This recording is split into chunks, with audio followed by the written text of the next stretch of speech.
welcome to the podcast. You may not agree with us, But I'm Mayor Lowery, and I'm Eric Thomas. and we have a very special guest here in this bonus episode of the podcast, and the new mayor from Beckley, Mr. Ryan Neal. Ryan, we appreciate you taking the time to join us here on this podcast. Absolutely. Good to be here, guys. Good to be Well, here. you know, Ryan, we know you wear a lot of hats being the mayor. You have duties. We'll get into that. You're also a sports fan and a sports guy. You're a teacher. You do a little bit of everything. So where do you want to start? The sports end or the politics end? Let's dive into the sports part. Let's go with the fun stuff. Let's go with the fun sports. stuff. All right. So I know you're a big West Virginia Mountaineer fan. Of course. So I got to get your take on the Mountaineers thus far. They're 3-3, and I see a lot of stuff on social media, and we'll have Eric jump in here in just a minute. And people are really ripping Neal Brown. They want him out. But I was listening to Neal Brown on the way over here before we did the podcast, and I didn't realize this till he said this. The three teams that West Virginia lost to, none of them have lost a game. They're 18-0. Right. Penn They're State's 18-0. right. Penn State undefeated. Pitt surprisingly undefeated. Yeah. And probably should have lost the other day, but they found a way to win. And of course, Penn State is a top 3 team. Pitt is I'm sure a top 20 team, and then Iowa State is a legit top 10 team. I think they're ninth. I think Yes. they're ninth in this polls. And that's the one thing I keep telling people, too, is like, you go back to the game the other night. I thought the crowd was great. I thought the team looked really good. I thought Neal Brown caught a good game. But we had 2 critical interceptions and really a couple of momentum changing. You know, the missed field goal at the beginning where we're up 7-0. We have all the momentum. We're shutting Iowa State down. You know, you miss a field goal with a chance to go 10-0. That kind of hurt a little bit. But, you know, Garrett Green, which I think he played amazing other than that, had 2, just crucial. And when you're playing teams in the top 10, you can't make mistakes. Iowa State had no turnovers. We had 2. I don't know how that's Neal Brown's fault. I don't know who you're going to get that's going to be better than Neal Brown. You know, so, but you know West Virginia fans. I've been around them a long time, man. If you don't go 11-0, they want somebody's head. Right. And Eric, you were at the game. We'll let you jump in on this. So I think his assessment's right because I had a chance to delve into it, and I'm going to give some stats to back up everything you said. There were 9 possessions in the game for Iowa State. West Virginia had 8 possessions. Iowa State had 394 yards. West Virginia had 354 yards. The difference in the game, they had a missed field goal, we did. We turned the ball over in the goal zone one time. That's within 40 yards. Right. And then in the red zone. So as Ryan stated, you can't turn it over. That has 0 to do with Brown to me. Right. And that's just my assessment. Yeah, I agree. Two bonehead plays. And the one that Garrett Green threw, the second one was worse than the first one because he had a chance to run for a first down. Yeah. Then he threw it into 3 people. And I really think that took the air out of it. But other than that, they rushed for 100. If you'd have told me that Garrett Green ran for 87 yards, the team rushed for over 140 yards, threw for over 200 yards, you think that's a winnable game. Couldn't get off the field in 2 critical third downs. So I think that people get caught up in how we lost, and it was the blackout, cold rush night or whatever. And I really think they have a chance this weekend to go back and win. Yeah, and they have Kansas State at home this weekend. We'll jump into that in a minute. But, you know, Ryan, being, 3-3, and I guess the upswing of that, they're just 1 loss in the conference. So they're still in the thick of things as far as the Big 12 they're is still concerned. toward the top, yeah. That's right. So, you know, players play, and players, coaches make calls, but players sometimes have to execute them. And a lot of times the coach sometimes gets too much of the blame, maybe too much of the praise, because the players still got to go out and play. Yeah, I think this was one of the cases where he gets too much of the blame. I mean, the team looked good. I mean, I thought that everything about it looked good. They had every chance to win and just a few critical turnovers. And the one penalty call that they called in the end zone, they called us for holding when the ball was sailed 50 yards up in the stands. And they're like, you called a holding play and give Iowa State a first down and goal when it could have been 4th down. But anyway. And, another thing you look at it as you talk about Penn State, I think, in the latest poll of the AP that I saw, number 3. And then you've got Iowa State. So they played 2 teams in the top 10. And then I don't think anybody thought Pitt would be undefeated. But I think the main thing was propelled Pitt to where they are was the win over West Virginia. Yeah. I mean. Yeah. Would you agree with that? And I totally agree. And the thing is, Pitt has found ways to win.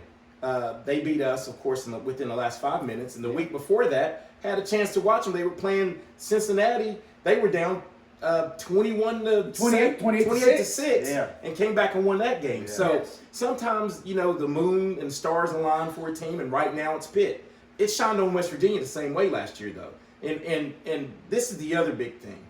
Garrett Green protected the ball last year. This year he has 7 touchdowns, 6 interceptions. Our turnover ratio is -5. You can't beat anyone if you're turning the ball over and giving them more possessions, especially a top 10 team. And this is the last stat I'll give. Iowa State only gives up 10 points a game. I mean, I don't care who you're playing. Right. And for us to move the ball the way we were moving the ball on them, that's why I think slow your roll, firing people and all that. I'm just over it. I'm just like you as far as that. I'm over that. You know, one of the things, I really didn't know that much about Iowa State other than Matt Campbell's a really good coach, the coach for Iowa State, and the quarterback Beck. Of course, his dad went into the Hall of Fame for West Virginia. And he said, I watched a little bit during the broadcast, they said he wanted to go to West Virginia, but they didn't recruit him. So that happens. That happens a lot where you have a family member go here, go there, and they don't recruit you. And there's various reasons for that. Not that you're not good enough to go there. They may have already had their people in place. Right. Didn't have a spot for you. Yeah. So sometimes, that happens. And I thought that was pretty cool that they said that. I had no idea. Well, I mean, I know Anthony Beck played there when I was at school. Right. But you would not have known that his son was that much into wanting to go to WU. Right. I would have known that. No, I wouldn't have known that either. Yeah, well, the only reason I knew it because he actually was on a podcast just like this one, and he stated this was Anthony Beck and said that his son Rocco. That's when he was like a junior, but he didn't even know if his son would be Division I caliber. Right, he was good enough to play at that level. So right. When you have dads like that, sometimes they're realists. They're like, well, I don't know if they recruit him, they do. If they don't, I'm still West Virginia, Yeah. And of course, at the time when he was being recruited, Neal Brown may not have been the coach. That might have been like the last regime, maybe, or he would just come in. Might have been just coming in. Yeah, just coming in. By the way, this podcast is brought to you by Modley's Plumbing and Heating. You never know that when you need a plumber till you need a plumber. And you dial up Modley's at 304-253-HELP. Also being brought to you by Massey Power Sports. How you like it? Got my Massey Power Sports hat on for this special podcast with the mayor. How you like that? How does that sound? Do people call you Mayor Ryan, Mayor Neal? What do they call you? They call me Ryan. Yeah, hope they call you. Hope they call you good things, right? Hopefully they call you good things, right? Yeah, they do. I think it's so new too that people. Yeah. I've had so many friends or people I run into that I haven't seen in a while. And they're like, "Yeah, I'm not calling you mayor. I'm just not." I was like, "Listen, I prefer Ryan anyway." Yeah. But where's my hat, mayor? I will have to get you We one. need some special guests, some We're swag bag, We're right? going to get some Modley's hats in here. There you go. Some Where's my Massey's. Modley's hat? I will have to get you one. They have been great to help us get Good. this off the ground. But anyway, also, I know we'll talk a little bit about your sports as a coach. You are a assistant golf coach at Beckley Woodrow Wilson High School. Talk about that. Well, so my stepson was, he's been in the band 3 years apart, been in the band 3 years at Woodrow, decided his senior year it was just too much. He wanted to slow down and enjoy his senior year and not be on all the trips that they go to. You know, obviously they go to football games on Fridays, but what people don't know is almost every other weekend, those bands travel. Band festivals. Yes, they go to competitions, so anyway, it takes up a lot of time. So he wasn't going to do it this year, so I said, I got a chance to be the golf coach. Why don't you play golf? It's only 6-7 weeks or whatever. Right. So he said he would. I, got with the coach, the head coach, which we go to church together, Matt Sidner, and he's like, yeah, man, I need an assistant. That'd be great. So I signed up for it, and then, of course, my stepson backs out and doesn't play. So let me ask you. But I was already committed to doing it. Right, so when you go out there and do it, do you get to work on your golf game a little bit too? Oh, no, I wish I did. And trust me, when you go, you know how it is. If you go and watch other people play golf, what do you want to do? It just makes you want to play. Right. But it was a new experience. I haven't coached since Pony League baseball at Beckley Little League. And my gosh, that might have been 10, 12 years ago. It was the last time I coached anything. But we had really good kids. I mean, our team, I think we finished 4th in the regionals. A lot of kids that had never played before. Believe it or not, it was our first year playing golf. We had one kid that didn't even have clubs. But we made it fun for them. We weren't into the all competitive. Right. We just tried to make it fun and blessed with good kids. And the parents of the kids were great. And it was a lot of fun. I enjoyed it. I'd already told the Coach Sidner that I would do it again next year. Well, that was my next question. So I guess you're going to sign up to come back next year. Oh, yes. I enjoyed it. I liked it a lot. Yeah, and the thing that I want to touch on with you is since you hadn't coached since Pony League, that is stressful. Pony League baseball in Beckley is very stressful. So it took probably a lot of less stress when you deal with the older kids. Because when you have the younger kids in Pony Leagues, and I'm just going to lead you into this one, you deal with a lot more of Johnny's dad thinks he's an all-star when Johnny's dad's not really quite ready yet. Yeah. So when you get with the older kids, even those first year golfers, you can really tap into what they can do at that time. Would you agree with that? Yes, I definitely agree with it. I don't know if it was stressful like Pony League. Here's the coolest thing about it, is all those kids that we coached in Pony League, they're all seniors in high school now.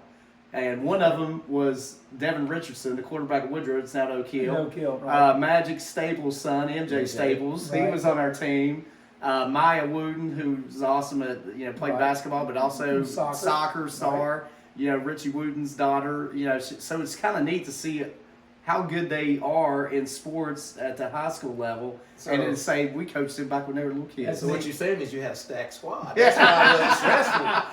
So with Stacked all that squad. We won a lot of said, games. and I was going to say, you named all those good players. So tell me you won a championship, right? Oh, I wish I could say that. I think we finished. I think we made it to the semifinals. Well, now I but understand we why were you don't low. coach anymore. That's some bad coaching with that stacked was. team. I don't know what. Yeah, I don't know what happened there.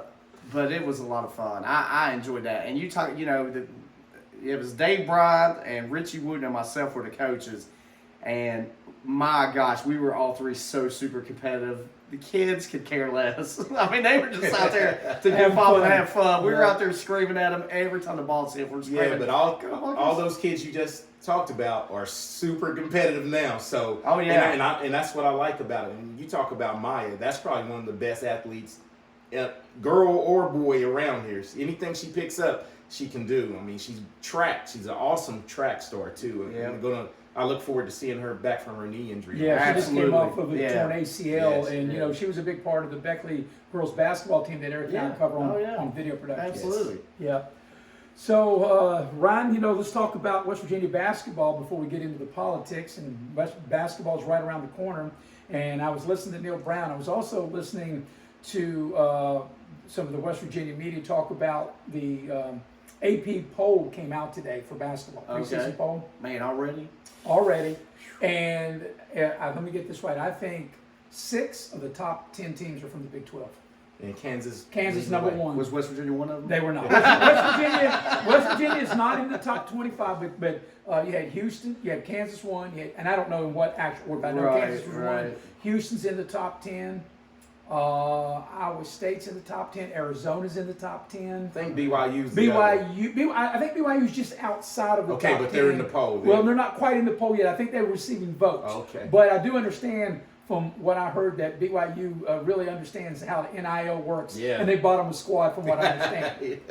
Well, they were good last year. I Right. actually went to the BYU game in Morgantown last Uh-huh. February, and I think they led from start to finish. Yeah, they shot lights out. They They shoot did. Them really well. guys, you're 100% right, man. They made everything. And the one thing was reported at Kansas, like they need help.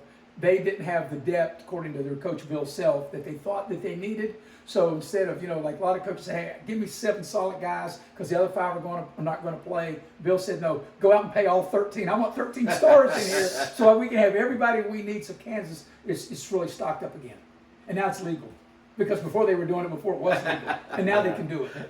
Since my good friend David Reed used to be out there, the compliance director at Kansas, I'll say no comment on that one. Yeah. Well, the Kansas comments, no comment. I would say the Big 12, and now actually they have more than 12 teams, basketball-wise, and maybe you could even make a case for football. It's probably the best league top to bottom. In basketball? In basketball, for sure. I think no doubt, because I think the ACC is really falling off. When you get your top 3 or 4, then after that, it's falling way Well, off. another thing, too, in men's basketball, when you add SMU, Cal, and Stanford to the ACC, and they've never been known for their men's basketball. Yeah. Stanford's very good in women's basketball, SMU's okay in football, and Cal's just Cal.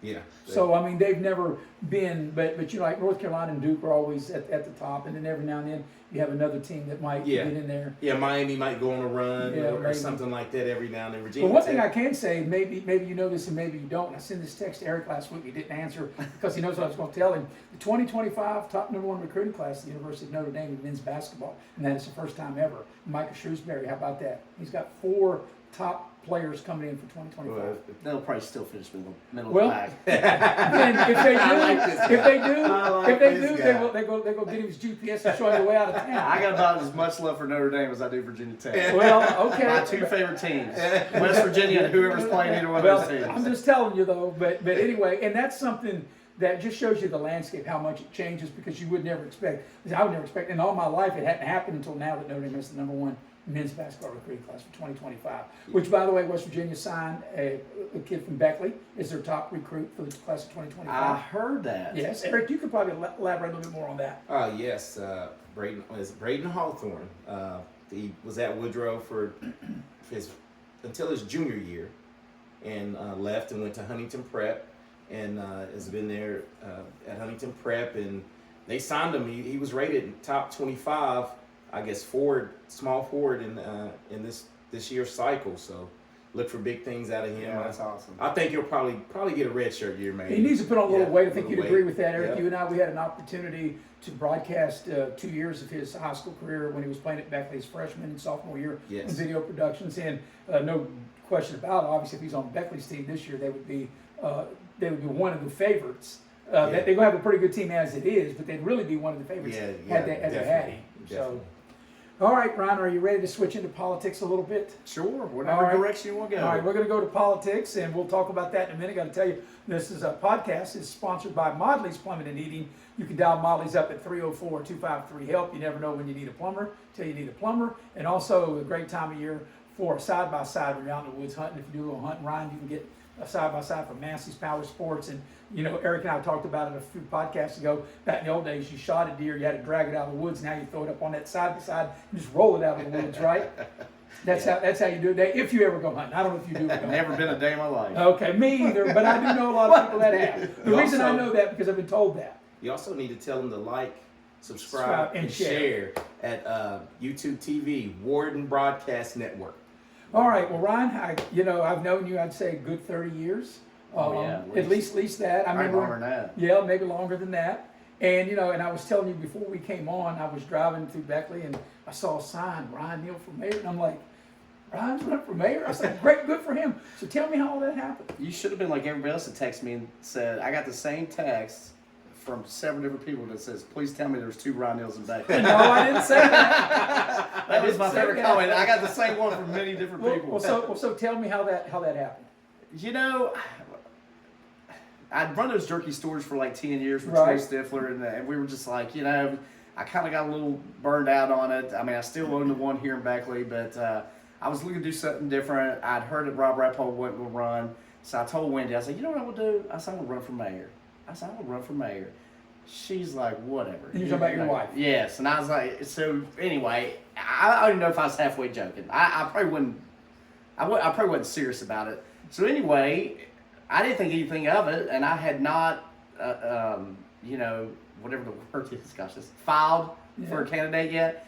And there was a couple friends of mine that called me like right at the deadline, and it's like, Ryan, man, we heard that you were thinking about running for mayor. I was like, wow, that was like 6 months ago. I haven't given it a second thought since then. I was like, who'd you hear that from? And they talked me into it. And so I went and I filed. I had to get it like time stamped by the post office because I think there was like 20 minutes left on that Saturday, to file. So I had to get it time stamped. Anyway, I got into it and I was like, hey, if I win, I win. If I lose, I lose. No big deal. But I'm going to tell you, every week that I was in it, I kept getting more excited about it. And the more people kept coming up and talking to me, the more I felt like I could win, and the more excited, and the more I really wanted to do it. So, yeah, when it on election night, I went up to the courthouse, and it was a pretty cool scene after I won, and I've loved it. I think I've been 3.5 months in now, and loved every minute of it. So was there one certain thing, and I'll let Eric get in here in just a minute, but there's one certain thing that, say, Ignite, when you thought about, hey, I think I might run for mayor, was there anything that happened or anything that was going on through the city government or anything at all that kind of maybe lit that fire under you to say, hey, I need to do this? No, not No? really. Just got talked into it. It's like, but like I said, every week that I was, campaigning and I got the signs, I started putting signs out, and more people, like you said, more Right. people started seeing the signs, and they would reach out to me and say, man, we've known you forever. We think you'd be good. We think you're the right guy for it. You're a small business owner, everything else. So, you know, when I first got in, I like I said, I was almost like, if I win, I win. If I lose, I lose. Whatever. But every week, I kept feeling a little bit more pressure from people to, you know, when people start giving you money for campaigns, they're like, oh, the pressure's on, man. So that, but I also felt like it was a good feeling to have so many people like just, you know, just supporting you. I've never done anything, I've never ran for anything before in my life, and but just to have the community support and everything else, I thought it was great, and man, it's been a ride. It's been a lot of fun. Of course, you hear a lot of people complain about things, Right. all that, but that goes with it. Like I said, 3 months in, and I've loved every second of it. Okay, so my question, Yeah. switch gears. It's right with that, but now that you're mayor and everyone now knows there's a city manager, Yeah. you in your role now, I think you might not think it's diminished a little, but I think now you're really going to be the voice of the people for sure, right? I think you will have to take in what they say, and you and the city manager have to work together, or how would that work? Yeah, so that is a great point, and I'm just going to say this. So, back when we were hiring, I was on the search committee. Well, at some point, I was like, wait a second, what? I don't have a vote on who the city manager is going to be. City council votes. I wanted to take myself off the committee. I wanted to be as neutral as possible, because you're 100% right. When that city manager starts, whether it's December 1st, right around then, like, nobody can go up to him, to Michael's his name. Nobody can go to Michael and say, well, you know what, Ryan's really, he wasn't pushing for you anyway, he was pushing for somebody else. I did not want that. So the interesting thing is, and this is, you know, I knew I was going to be on this podcast, Right. but Michael reached out to me today and said, hey, you got time for a phone call? I have never spoke to the guy Right. until about 3 or 4 hours ago. And he's saying exactly what I didn't know how that conversation was going to go, because, you know, I am more of the ceremonial mayor. You got a city manager who will come in who's going to be like the CEO of the city. I think it's another good thing that we got somebody from out of state, because there's no family, there's no local ties. No nepotism. This guy's going to come in and just look at things so objectively and say, here's what Beckley can do. And there's not be anything to hold him down, like family members or you know, friends or whatever. Contacts, right? Yes, he's coming in with a clean slate, completely unbiased.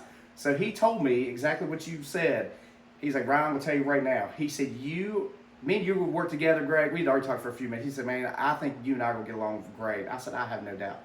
He's like, I want you to be the PR guy. I don't want my face out there. I'm more the behind the scenes. He said, Ryan, you listen to the people in the community. You find out what's most important. He said, my job is to be the body that makes it work. You tell me what the goal is. He said, it's my job to figure out how we get there. So I think exactly what you said. That's kind of, I wasn't even sure what the role was. I mean, you know, I didn't know if the city manager would come in and say, hey, you know, buddy, I got this. Go work on your golf game. Well, you know, Ryan, But, yeah. one thing that's great, since you are from here and people Yeah. know you, you would be the face of the franchise, or the face of the city, so to speak, why he can do whatever he needs to do behind the scenes. Yes, I'm excited about it. I told him today. I had not ever spoke to him. I didn't know how to pronounce his last name until he told me on the phone today. But we had a really good conversation, and I'm excited for him. I'm excited for him to start. I know he's excited to start. Well, the one thing I know that the city has always been good, you know, as you know, this is my first year being the president of Beckley, Babe Ruth. And Yeah. I had to come to a council meeting and reach out to the city. I remember. And I appreciate everything that you and all the council people were able to do for our youth of Beckley. And, you know, we got a lot of things going on in Babe Ruth. And, you know, of course, it's technically ran by the city. Mm-hmm. I guess I'm just the go-between, but I appreciate everything that you and the city have done and will be able to do for our league in the future. Yeah, I mean, it's like one of those things you think of too, is you want kids to be active. You know, when kids are active, they tend to stay out of trouble. You know, and you hear all the time, it's like, man, we need more things in Beckley for especially kids to do. Yes. Adults too, but we need more activities for kids. So sports, Babe Ruth, you know, anything like that, we want to support 100%. And you know, Ryan, I go back to Mayor McCullough. I knew Mayor McCullough. I knew him well. I knew Mayor Shoemaker, of course, Bill O'Brien. I worked with Bill. In fact, Bill was on our podcast last week.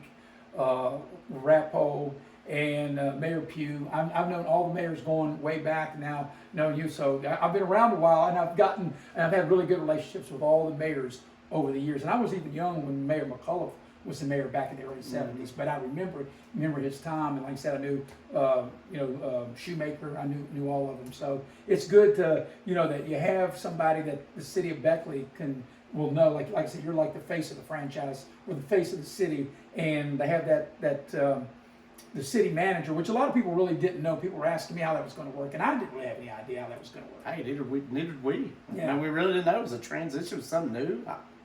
Even city council was like, Right. and we've almost been. I guess the one frustrating part is like the city council member. We just feel like we're kind of in limbo until the city manager starts. But at least we got to the part where they hired somebody, and they're all 7 of them were super excited about the guy.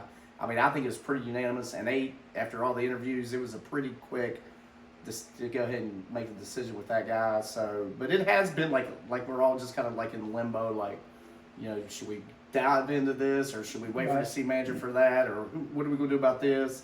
So okay, so that's my next question Yeah. to you. As far as the council level, I really think I live outside of city limits. Okay. But I also see a lot of good things going. Do you think yourself now? I really think, in my opinion, that we have a strong council. I know a lot of people that are on there, so I think it'll be hand in hand with the city manager, you, and the council. Mm-hmm. I think collectively everyone will work together and try to do the best for Beckley. So if you watched the city council meeting last Tuesday, I mean, it was tense.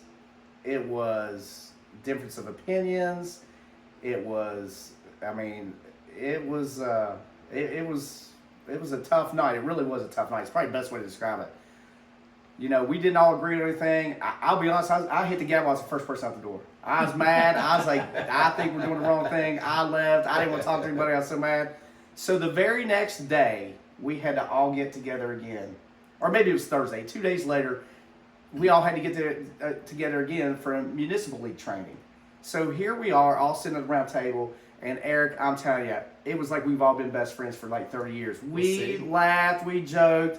We all had such a great time, and our interim city manager Ann Worley put it together, and her and I like fist bumped afterwards because we were like, man, like it was so informative. We had a couple people from Charleston come down and kind of help us with the formalities and things like that. Don't they run the same system? Yes, and it was just like an hour and a half long training, and we all got along so great and joked with each other and had the best time. I think we've got a great city council. Absolutely. Yeah, that's great. And the one time when I was up there this summer, on behalf of the Beckley Babe Ruth and asking for money, it was kind of intense that night. And the way things were going, I'm like, I hate to come up here and ask for money after everything that's already happened. But maybe I'm going to be a breath of fresh air, because after everything that's happened, maybe I'm just not going to fuss. I'm just like, got my hand out. Can you please help our kids? Not me, but you're helping our kids. And once again, from the bottom of my heart, greatly appreciated of what the city is able to do to help our youth. Yeah, and you come up during the public comments. Yes. And I think out of like 15 people, you were like ninth. Yeah, I was like, yes. And you're in the very back, and I'm Yes. making eye contact with you, like, I'm gonna move you down, because everybody up there was complaining. Right. Not to get into it too much, but everybody was Right, in there right. complaining about this and that. And I was like, man, I know Marissa's gonna come over and ask for money, so I'll tell you, I'm gonna move you down Yeah. down to the bottom, so we can get some other people in there. And I think Yeah. it was only like my second or third city council, Right. maybe my second city Right. council meeting. Right. You had just started. Yes. And like I said, and I had never done that either. They told me I need to go up there. I need to sign up. I need to see where I am on the list. And like I said, you moved me up, and I appreciated Moved that. you down. 'Cause, yeah, well, you moved me down. You moved closer to the top, I guess, to talk. But good, because I wanted to get in and get out. Yeah, that was yeah. So, But it worked. It We got the worked. money. We got the money. We City appreciate council it. hooked it That's up. right. City council took good care of the Babe Ruth. So Ryan, how long is the term for? 4 years. 4 years. Ask me if I'm gonna run again. Well, it's too early to ask you that. That's right, it is. It's too People ask me early. that all the time. Are you gonna run again? Well, I'm like, I mean, you just barely got in. Yeah. So it's too early for that. So let me ask you this: have you reached out to any of the former mayors? And I know that maybe the city government's changed a little bit by having the city manager, but have you reached out to, say, Mayor Rappo or Bill O'Brien, who was an interim mayor for 2.5 years? Have you reached out to them to kind of maybe pick their brain a little bit? Well, Rob Rappo was super helpful with the transition, you Right. know, because after the election, I think I had 2 months. I met with Rob Rappo a few times before July 1st. So he was very helpful. Billy Trump was really helpful. But yeah, I talked to Bill O'Brien. I think I've seen Bill O'Brien probably 10 times in the last 4 months. I see him everywhere I go. Matter of fact, I saw him. Where did I see him? Saturday. Anyway, I see Bill all the time. Yeah, Bill's everywhere. Of course, Bill works with Eric and I. He's part of us with video production, so we enjoy having Bill around. It was a great podcast we had with Bill last week, a great podcast with you here tonight. Before we wrap it up, Eric, one final thing from you. One final question for Yeah. you. And in 4 years, you will run again if.